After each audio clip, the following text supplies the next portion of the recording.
So good morning, shalom, buenos dias, and welcome to this LinkedIn live event by Bayer. It's great to see so many people joining in from all over the world. I see people from Latin America, Australia, US, Asia, and Europe calling in. A big and warm welcome to all of you. My name is Hugo. I'm the Managing Director of Bayer Israel, and I'm going to be your host for the next hour, and I believe we have a great hour ahead of us. So during the next 60 minutes, you will get to learn more about Bayer's G4A program, meet some representatives from some highly innovative and exciting Israeli companies who has worked with Bayer and G4A in the past, and learn more about the Israeli innovation ecosystem. So first, why do we do this kind of meeting? What is it we want to achieve? Short answer, collaboration. Bayer is constantly looking for innovative, creative, agile startups and companies who would be interested in collaborating with us. And one way of facilitating this collaboration is through G4A. And during today's session, you'll hopefully learn more about what G4A is all about. And who knows, maybe our next collaboration partner is listening in on this event to that. With that being said, I would like to introduce you to our speakers today. With us today is Mike Devoy, Chief Medical Officer, Head of Medical Affairs and Pharmacovigilance in Bayer.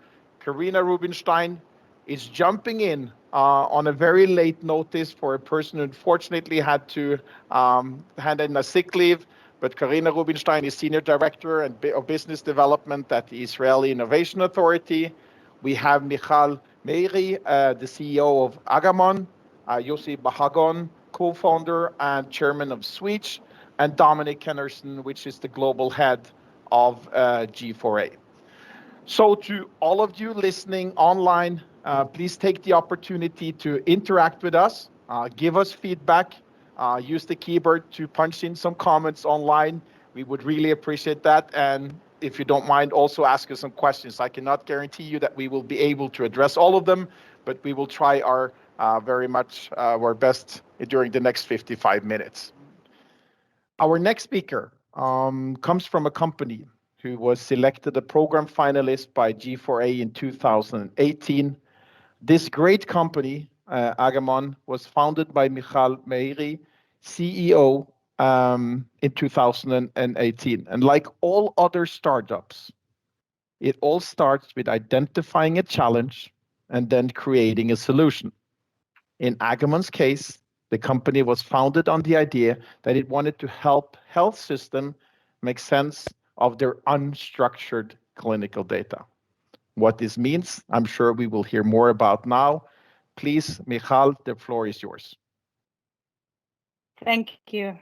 Hi, everybody. It's great to be here and take part in this webinar. And I feel like I'm in a really good company because not only are we supported by G4A and Bayer, but also by the Israeli Innovation Authority. So thank you all. So I'll start by telling you a bit about Agamon. And as you mentioned, the majority of healthcare data today generated by healthcare systems, mainly hospitals, is free text. When you go to see a physician, they would generate a report, which is textual report. And our mission is to help them leverage this data to be able to personalize and improve patient care with this data. Specifically, we decided to start with radiology. This problem exists everywhere, but we decided to start with radiology reports for the reason being that about 50% of patients who receive a follow-up recommendation in the radiology report fail to complete those recommendations. And if you look at a case of cancer, for example, that can obviously result in late diagnosis, in increased liability, and missed revenue opportunity for healthcare systems. So what we do is we provide an AI and natural language understanding platform that we develop with our own technology that takes these unstructured textual reports and transform it into structured data with actionable insights. And by doing that, we improve the quality of care, we reduce claim risk, and then we help them increase revenue. Today, we work with some very large healthcare systems in the US, including Henry Ford Health System, Jefferson Health, which we received a grant from the Israel Innovation Authority, and a few other large ones. And we also have a few partners in Israel. But I know the focus of the session today is to tell companies and other startups about our experience with Bayer G4A. So I would say that in our case, we were in the 2018 cohort, so a few years back. I don't know if many people know that, but Bayer is a very large player in radiology, especially in the US market. And for us, that was a great opportunity to collaborate with such a large company. We were lucky to have a champion within the organization that was an expert in the radiology domain. And by having this partnership in place with Bayer, with G4A, first of all, we learned a lot about the market, specifically about the contrast media market, about the presence of Bayer in those large radiology practices and health systems. It allowed us to create exposure and brand recognition by allowing us to use the Bayer G4A name, and obviously to experience this collaboration with a very large corporate such as Bayer in the very early days of the company.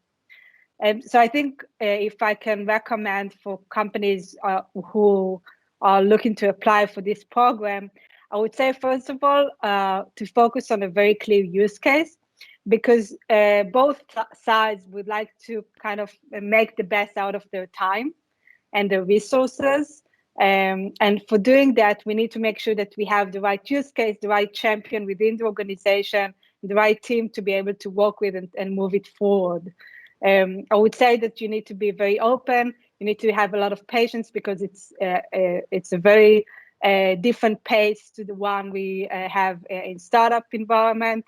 But at the same time, I think that after speaking with the G4A team, I know that there've been a lot of learning in the past few years, and now they are looking to have a dedicated team within Bayer to work closely with these startups and to focus on very specific use cases. So thank you for your time, and happy to answer any questions that you have. That is fantastic, and thank you so much. Very concise, precise presentation. Thank you. Before I go to the question, I'm going to give an introduction to my question to you, because I was reading online that in a reply to a journalist that asked you if you would have any advice to startup companies, you said that it's a tough journey, so make sure you do something that you truly enjoy doing and feel passionate about, and if you find it, just keep pushing. I can see you smiling, so hopefully I'm correct that this is something you said. But in addition to having the passion, the will, and the drive, if you were to do this all over again and give advice to people now online, if there's somebody here with a startup, what would you tell them? Yeah, I'll start with the first part of your question. I think that there was something really good that came out of COVID for companies like us that is now created much more exposure and understanding of the need of technology for healthcare organizations, both pharmaceutical companies, payers, providers, and so on. So I think that will change, and hopefully it will become easier for companies like us to enter this market than what it used to be beforehand. I think other than, as you said, like being very passionate about what we do, the state of the healthcare industry is very different to other industries, like I would say even like financial services, who is much more advanced than others. And the ability to take a very niche and specific problem will really help you grow within this industry. I think at the same time, you need to be very careful of not customizing your product for each and every organization you work with, because that's a real trap, and you want to be able to build a scalable and replicable solution. I think the advantage that Agamon had is the fact that we worked very closely with our customers.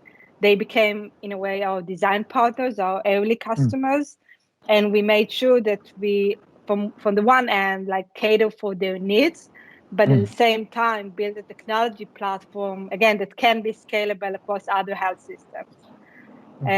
We've trained our algorithms on millions of data points, and that allowed us now to be able to support very large health systems. So just to summarize, I think the combination of like having the passion in place, but solving a very specific use case, Yes. and not just thinking about the technology, but thinking about the entire workflow, that's really key. And I think that's what helped us at least succeed in the market. I think that's a great answer, and you're also linking it back to the introduction that Mike made in the very beginning of being very specific. What is the challenge? What is it you want to solve, and then coming up with the brilliant solution that you guys did.